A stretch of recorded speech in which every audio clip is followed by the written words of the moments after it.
Hello friends, welcome to my channel Mastaki Pathshala where you learn English better through Bengali যেখানে তোমরা ইংরেজি শিখবে বাংলায় অনেক বেটার ভাবে।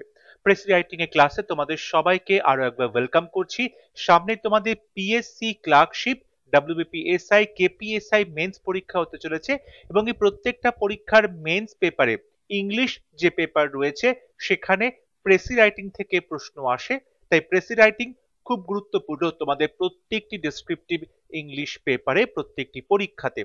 আমি অলরেডি পিকে দে সরকারের বই থেকে প্রেসি রাইটিং এর যে এক্সারসাইজ রয়েছে সেখান থেকে বেশ কিছু প্রেসি সলভ করে বিভিন্ন ক্লাসেস করিয়েছি। এছাড়াও বিভিন্ন সরকারি চাকরির প্রিভিয়াস ইয়ার্সে যে পরীক্ষাগুলো হয়েছে সেখানেও যে প্রেসি রাইটিং এর প্রশ্নগুলো এসেছিল সেগুলো সলভ করে বিভিন্ন ক্লাসেস নিয়ে আসা হয়েছে।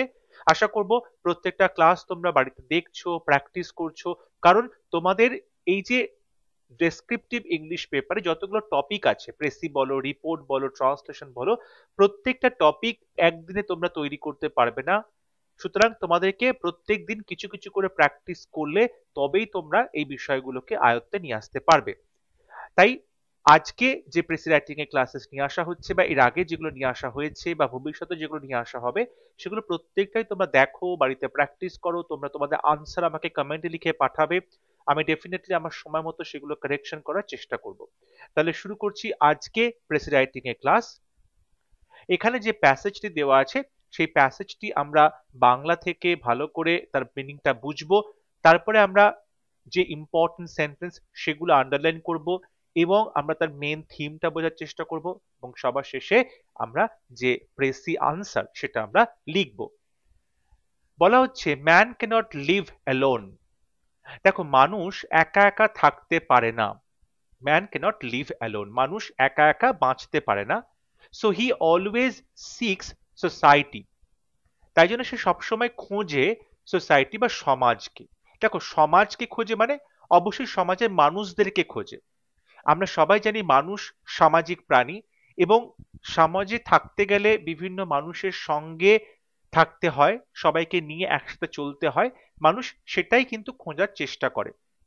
But persons whose tests and inclinations are different from ours cannot give us the delight which we expect from friends.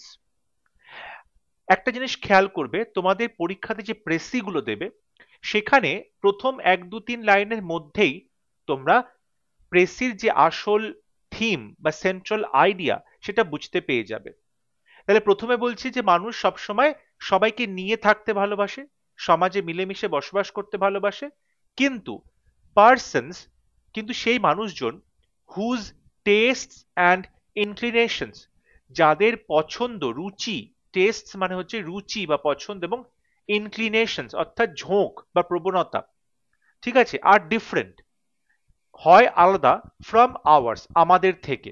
অর্থাৎ যে সমস্ত মানুষের রুচি বলো, পছন্দ বলো বা তাদের যে প্রবণতাগুলো যেগুলো আমাদের থেকে আলাদা হয়, মানে আমাদের মতো হয় না, cannot give us, তারা দিতে পারে না আমাদেরকে দ্য ডিলাইট, সেই আনন্দ which we expect, যেটা আমরা এক্সপেক্ট করি ফ্রম ফ্রেন্ডস, বন্ধুদের কাছ থেকে। তাহলে যে সমস্ত মানুষের রুচিবোধ বলো, তাদের যে প্রবণতাগুলো বলো, তাদের শখগুলো যেগুলো আমাদের থেকে আলাদা হয়, সেই সমস্ত মানুষের সাথে আমরা কিন্তু বন্ধুর মতো মিশতে পারি না, বা তাদের সাথে মিশলেও আমরা সেই মনে আনন্দটা পাই না যেটা বন্ধুদের সঙ্গে মিশে পাই।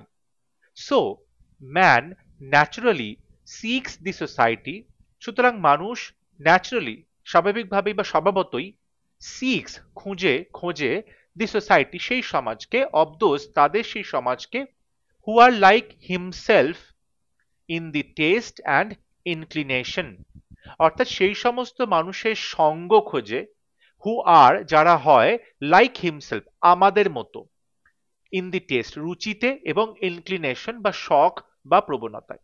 সুতরাং মানুষ স্বাভাবিকভাবেই সেই সমস্ত মানুষের বন্ধুত্ব বা সাহচর্য খোঁজে যারা তার মতো একই রুচি সম্পন্ন মানুষ হবে, একই মনোভাব সম্পন্ন, একই মানসিকতা সম্পন্ন মানুষ হবে।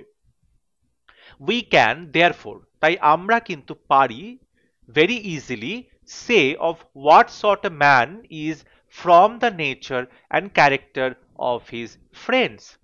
সুতরাং আমরা তাই বলতে পারি ভেরি ইজিলি, খুব সহজেই সে বলতে পারি এটা, of what sort a man, কি ধরনের মানুষ, what sort of a man, actually কি ধরনের মানুষ, ইজ কি করে আমরা বুঝতে পারি, কেউ কি ধরনের মানুষ কি করে বুঝতে পারি, ফ্রম দি নেচার প্রকৃতি অ্যান্ড ক্যারেক্টার চরিত্র অফ হিজ ফ্রেন্ডস, অর্থাৎ করে মানুষের বন্ধুরা কিরকম স্বভাবের হয়, কিরকম প্রকৃতির হয়, এটা থেকে আমরা কিন্তু সেই মানুষটির সম্পর্কেও বুঝতে পারি, খুব সহজে বলতে পারি মানুষটি আসলে কিরকম মানুষ।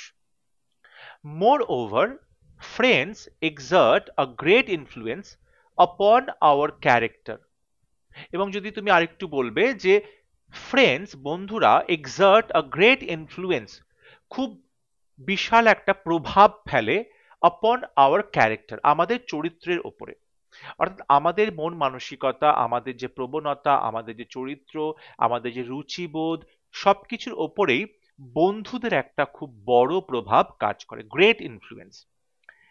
If we mix with the bad, যদি আমরা বাজে লোকের সাথে মেলামেশা করি, we shall get their bad habits, তাহলে ক্রমাগত ওদের সাথে মিশতে মিশতে তাদের বাজে অভ্যাসগুলো আমাদের মধ্যে চলে আসবে, and gradually become bad ourselves, এবং ধীরে ধীরে আমরাও তাদের মতোই বাজে মানুষে পরিণত হব, বা তাদের মতোই আমরা খারাপ হয়ে যাব। তাহলে যদি আমরা বাজে লোকজনের সাথে মিশি, বাজে কোম্পানিতে আমরা মিশি, বা আমাদের সাথে বাজে লোকের বন্ধুত্ব হয়, তাহলে আস্তে আস্তে তাদের মতোই আমাদের স্বভাবগুলো বাজে হয়ে যাবে, আমরাও বাজে মানুষে পরিণত হব। If on the other hand, অন্যদিকে যদি we mix with the good and the Nobel, যদি আমরা ভালো লোকের সাথে মেলামেশা করি, বা অভিজাত বংশের বা মহৎ লোকের সাথে, নোবেল মানে এখানে অভিজাত বংশ নয়, মহৎ লোকেদের সাথে বা ভালো লোকেদের সাথে মেলামেশা করি, it will ennoble us too, তাহলে এটা আমাদেরকেও কিন্তু যেটা নোবিলিটি বা বলতে পারো যে মহত্ব প্রদান করবে। ennoble মানে হচ্ছে মহত্ব প্রদান করা, নোবিলিটি প্রদান করা, মহত্ব প্রদান করবে আমাদেরকে, অর্থাৎ ভালো লোকের সাথে বা তুমি যদি মহৎ লোকের সাথে মেলামেশা করবে, তাহলে তোমার মধ্যেও সেই মহত্বটা ট্রান্সফার হবে, তোমার মধ্যেও সেই মহত্বের কোয়ালিটিটা ট্রান্সফার হবে। Our character can thus be judged from that of our companions. সুতরাং বলা যেতে পারে আমাদের ক্যারেক্টার বা আমাদের যে চরিত্র সেটা কিন্তু জাজ করা যেতে পারে, তুমি তার বিচার করতে পারো ফ্রম কোত্থেকে, that of our companions, that of মানে ওই জিনিসটা, ওই জিনিসটা মানে ওই জিনিসটা মানে ক্যারেক্টারের কথা বলা হয়েছে, তাহলে আমাদের যে কম্প্যানিয়ন্স বা বন্ধু বন্ধু রয়েছে তাদের যে চরিত্র, তাদের যে চরিত্র তার সাথে কিন্তু তুমি আমার চরিত্রকে বিচার করতে পারো, তুল্যমূল্য বিচার করা যেতে পারে, অর্থাৎ আমার বন্ধুদের চরিত্র যদি ভালো হবে তাহলে আমার চরিত্র স্বভাব ভালো হবে, যদি আমার বন্ধুদের স্বভাব চরিত্র খারাপ হবে তাহলে আমার স্বভাব চরিত্রটাও খারাপ হবে, এখানে সেটাই বলা হচ্ছে, অর্থাৎ আমি কোন চরিত্রের মানুষ সেটা তুমি বিচার করতে পারবে আমার বন্ধুদেরকে দেখে, আমার বন্ধুরা কোন চরিত্রের মানুষ।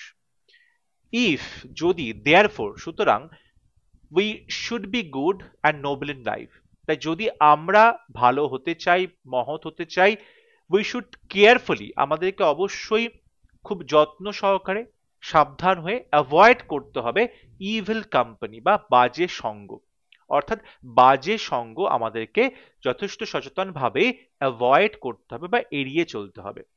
তাহলে এই যে পুরো প্যারাগ্রাফটা আমরা পড়লাম সেখান থেকে কিন্তু একটা বিষয় খুব পরিষ্কার বোঝা যাচ্ছে যে এখানে বলতে চাইছে তোমার যে স্বভাব, তোমার যে প্রকৃতি, তোমার যে চরিত্র সেগুলো সবই ডিপেন্ড করছে তুমি কি ধরনের মানুষের সঙ্গে বন্ধুত্ব করছো, অর্থাৎ তোমার বন্ধুদের যে চরিত্র বা স্বভাব সেটা দেখে তুমি কি ধরনের মানুষ সেটাও জানা যায়, অর্থাৎ একটা মানুষের পরিচয় ফুটে ওঠে সে কোন ধরনের বন্ধুদের সাথে বা কোন ধরনের মানুষের সাথে মেলামেশা করছে সেটার জন্য। তাহলে এইটা আমরা কিন্তু খুব সহজেই বলতে পারি যে আসলে আমি কি ধরনের মানুষের সাথে বন্ধুত্ব করছি, তাদের স্বভাবটা কেমন সেটার উপরে ডিপেন্ড করছে আমার স্বভাব বা চরিত্র কেমন হবে। তাহলে আমরা সেন্ট্রাল আইডিয়াটা বুঝতে পারলাম, এবার আমরা ইম্পর্টেন্ট সেন্টেন্স কোনগুলো সেগুলো আন্ডারলাইন করব। ইম্পর্টেন্ট সেন্টেন্স যেটা বলছে সেটা হচ্ছে যে আমরা সাধারণত seeks the society of those who are like himself in taste and inclination, চরিত্র এবং রুচিতে বা প্রবণতার দিক থেকে আমরা সেই ধরনের মানুষের সাথেই বেশি মেলামেশা করি যারা আমাদের মতো হচ্ছে। তারপরে বলছে খুব ইজিলি বোঝা যায় what sort of a man is from the nature and character of his friends. বন্ধুদের স্বভাব চরিত্র দেখলে বোঝা যায় কোন ধরনের মানুষ হব আমি, এটা রয়েছে এখানে। তারপর যদি ভালো চরিত্র থাকে তাহলে ওরা আমাদের ওপরে একটা গুড অ্যান্ড নোবেল লোকজন হলে আমাদেরকে এনাবল করার চেষ্টা করে, আর ব্যাড কোম্পানি হলে তারা আমাদেরকে ব্যাড হ্যাবিটস গুলো আমরা তাদের থেকে পাই, এটা একটা লিখবো। এবং আমাদের যে চরিত্র can be judged from that of our companions, এবং আমাদেরকে ভালো হতে হবে, নোবেল হতে হবে, এবং ইভিল কোম্পানি অ্যাভয়েড করতে হবে। এই যে সেন্টেন্সগুলো আন্ডারলাইন করলাম সেগুলোর ওপরেই বেস করে আমরা এবার প্রেসি আনসারটা লিখবো। এখানে টোটাল ওয়ার্ড আছে অ্যাপ্রক্সিমেটলি 137 ওয়ার্ডস, তাহলে এটার 1/3 অংশে আমাদেরকে লিখতে হবে। এখানে টাইটেল দেওয়া হয়েছে a man is known by the company he keeps. খুবই পরিচিত একটা প্রভার্ব, যেটা আমরা সবাই কম বেশি জানি, যে আ ম্যান ইজ নোন, একজন মানুষের পরিচিতি, by the company he keeps, সে যে ধরনের বন্ধু রাখে তার সঙ্গে, বা তার যাদের সাথে বন্ধুত্ব হয় তাদেরকে দেখেই একটা মানুষের সম্পর্কে আমরা জানতে পারি। অর্থাৎ বন্ধুদের দেখে বা বন্ধুদেরকে বিচার করলে আমরা সেই মানুষটার সম্পর্কেও জানতে পারবো। A man is known by the company he keeps. Man being social is drawn to people with similar tastes and tendencies. Man মানুষ, বিং সোশ্যাল সামাজিক হওয়ার জন্য, সামাজিক প্রাণী হওয়ায়, ইজ ড্রন টু সে আকর্ষিত হয়, টু দি পিপল সেই সমস্ত লোকজনের প্রতি, উইথ সিমিলার টেস্ট অ্যান্ড টেন্ডেন্সিস যাদের মধ্যে একই রকম রুচি রয়েছে, একই রকম মানসিকতা দেখা যায়। তাহলে মানুষ সামাজিক প্রাণী হওয়ায় সম মনস্ক, সমরুচি সম্পন্ন মানুষের প্রতি আকৃষ্ট হয়। Good companions have a positive influence on our character. Good companions ভালো সঙ্গ, ভালো যে সঙ্গী তাদের কিন্তু একটা হ্যাভ আ পজিটিভ ইনফ্লুয়েন্স, একটা সদর্থক প্রভাব রয়েছে অন আওয়ার ক্যারেক্টার আমাদের চরিত্র গঠনের উপরে। whereas কিন্তু bad friends spoil us to the core. Bad friends কিন্তু বাজে বন্ধুরা স্পয়েল করে আমাদেরকে, নষ্ট করে, টু দি কোর একদম ভেতর পর্যন্ত আমাদেরকে নষ্ট করে, মানে আমাদের স্বভাব চরিত্রটাকেও পাল্টে দেয়, বদলে দিতে পারে।